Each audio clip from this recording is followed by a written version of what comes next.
오늘 심층 분석에 오신 것을 환영합니다. 여러분, 혹시 푸른 잔디밭 위에서 유창한 영어로 토론하는 아이들의 모습, 화려한 해외 보딩스쿨 브로셔에서 많이 보셨죠? 그런데 말이죠, 오늘은 그 매끄러운 종이 이면에 싹 감춰져 있는 구조적, 재정적, 그리고 심리적인 진짜 팩트들을 낱낱이 파헤쳐보려고 합니다. 표면적인 환상은 과감히 깨버리고 우리 부모님과 학생들이 유학길에 오르기 전 무조건 정말 반드시 알아야 할 현실 속으로 지금 바로 들어가 보겠습니다.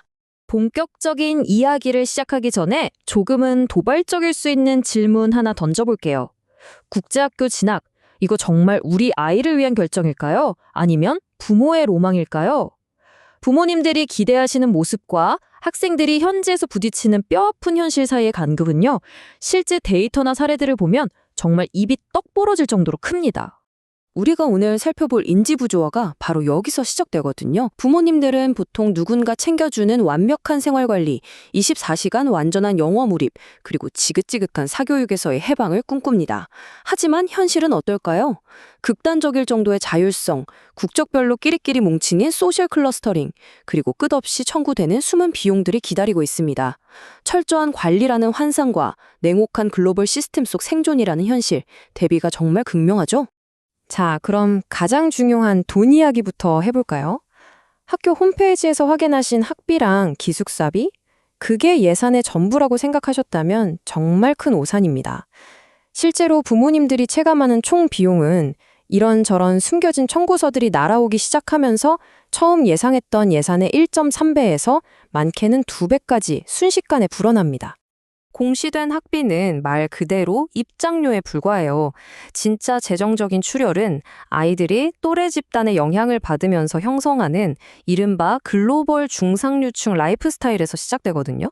주말마다 우버나 그랩 같은 차를 불러 타고 시내로 나가서 밥을 먹고 비싼 고급 카페에 가고 쇼핑도 해야 하죠. 이런 일상적인 소비 문화가 애초에 잡았던 예산을 훌쩍 뛰어넘게 만드는 주범입니다. 게다가 방학이 되면 예상치 못한 물류 악몽이 시작됩니다.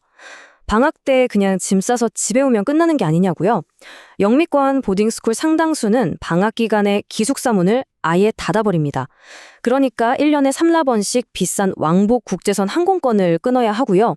기숙사가 문을 닫았을 때 며칠 머물 현지 가디언이나 호텔 비용, 그리고 길고 긴 방학을 채워줄 고가의 필수 여름 캠프 비용까지 갑자기 감당하셔야 하는 겁니다.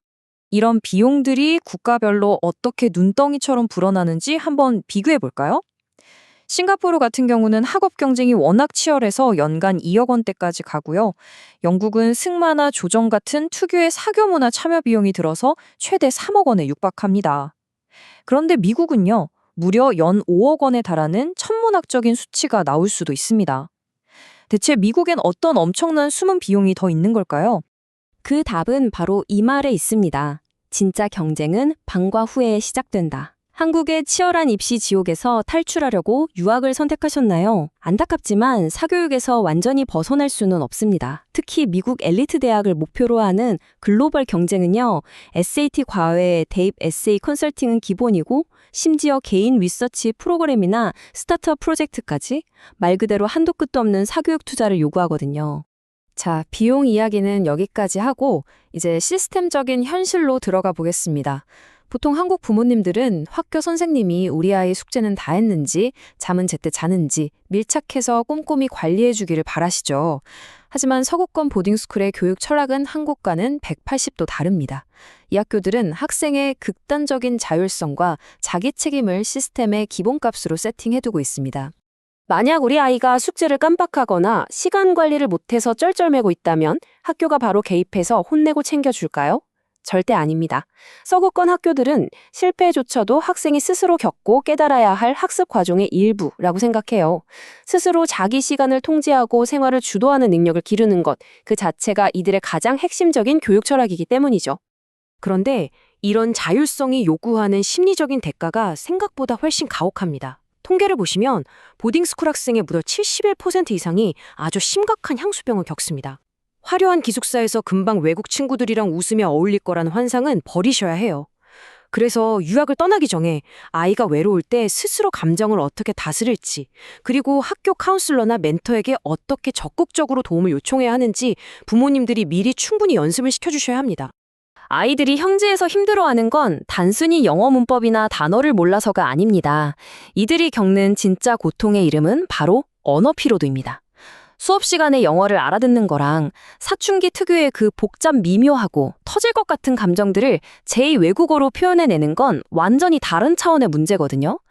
내 마음속 깊은 좌절감을 속 시원히 털어놓을 수 있는 정서적인 어휘가 부족하다는 것, 이게 아이들을 엄청난 심리적 고갈 상태로 몰아넣습니다. 만약에 유학 간 우리 아이가 전화할 때마다 학교 밥이 맛없다고 툴툴댄다면 부모님들은 그 말을 마음속에서 다시 해석하셔야 합니다. 절반이 넘는 아이들은 단순히 반찬 투정을 하는 게 아니에요. 사실은 집이라는 공간이 줬던 그 따뜻한 감각적 안전함과 심리적인 위안을 너무나도 간절히 그리워하고 있는 겁니다. 이 아이들에게 익숙한 음식이란 정서적인 안정장치 그 자체거든요. 게다가 학교의 이런 자율적인 시스템은 아이의 원래 성향에 따라 너무나도 다른 결과를 만듭니다. 외향적인 아이들은 끊임없이 발표하고 토론하는 서구권 문화에서 그야말로 물 만난 고기처럼 성장하죠. 반면에 완벽주의 성향이 강한 내향적인 아이들은 어떨까요? 영어로 말하다가 실수라도 할까봐 두려워서 아예 입을 닫아버립니다. 그러다 보면 극심하게 위축되고 사회적인 고립까지 겪게 되죠. 그래서 내향적인 아이라면 학교 내에 소규모 동아리나 1대1 멘토링처럼 작고 깊은 관계를 맺을 수 있는 심리적 안전지대를 미리 찾아두는 전략이 무조건 필요합니다. 여기서 꼭 아셔야 할 핵심은 이겁니다. 내향적인 아이들이 영어를 못해서 성적이 떨어지고 적응을 못하는 게 아니에요. 지금 가혹한 문화 충돌의 한가운데 서 있는 겁니다. 우리 동아시아 문화에서는 다른 사람 말을 경청하고 조용히 관찰하는 걸 미덕으로 보잖아요. 하지만 서구권의 평가 시스템에서 침묵은 그냥 수동적이고 불리한 태도로 낙인 찍혀서 감점 대상이 될 뿐입니다. 반대로 약간 공격적이다 싶을 정도의 적극적인 참여는 아주 높은 점수로 보상을 받죠. 이렇게 엄청난 평가 스트레스와 언어 피로도에 시달리다 보니 현장에서는 이른바 소셜 클러스터링이 일어납니다. 쉬는 시간이 되면 아이들이 완전한 영어 몰입 환경 같은 건 포기해버리고 본능적으로 자기랑 같은 국적의 친구들끼리만 뭉치게 되는 거죠. 이건 우리 아이가 적응에 실패해서 그런 게 아닙니다. 그 극심한 스트레스 속에서 어떻게든 모국어로 심리적 안전지대를 찾으려는 지극히 당연하고 자연스러운 생존 본능인 거예요. 자, 그렇다면 본격적으로 짐을 싸기 전, 입학원서에 도장을 찍기 전에 부모로서 우리는 무엇을 해야 할까요? 이 4단계 체크리스트는 꼭 반드시 확인하셔야 합니다. 첫째, 200까지 불어날 수 있는 숨은 비용을 감당할 예산이 준비되어 있는가? 둘째, 우리 아이의 자기관리 능력은 객관적으로 어느 정도인가? 셋째, 아이가 완벽주의 성향인지 아니면 낯선 환경에도 유연한 성향인지 파악하기. 그리고 넷째, 명문대 진학률 같은 학교 브랜드보다 내 아이의 정서적 안전을 최우선으로 둘 수 있는가? 학교가 중심이 아니라 철저하게 우리 아이 중심의 결정을 내리셔야 합니다. 이제 마칠 시간이 다가왔는데요. 여러분께 약간 도발적일 수도 있는 이 질문을 남기며 오늘의 해설을 마무리하고자 합니다. 학교의 타이틀과 명성이 먼저인가요? 아니면 내 아이의 성향과 행복이 먼저인가요? 아이를 해외로 보낸다는 건 단순히 영어라는 새로운 언어 하나를 장착시켜주는 가벼운 일이 아닙니다. 완전히 새롭고 낯선 정서적, 구조적 우주로 아이를 홀로 항해하게 하는 일이죠. 이 항해가 아이에게 찬란한 성장의 발판이 될지 아니면 상처만 남기는 거대한 폭풍우가 될지는 바로 이 질문에 대한 여러분의 솔직한 대답에 달려 있습니다. 오늘 함께 나눈 이 심층 분석이 부디 그 길을 밝혀주는 좋은 나침반이 되기를 바랍니다.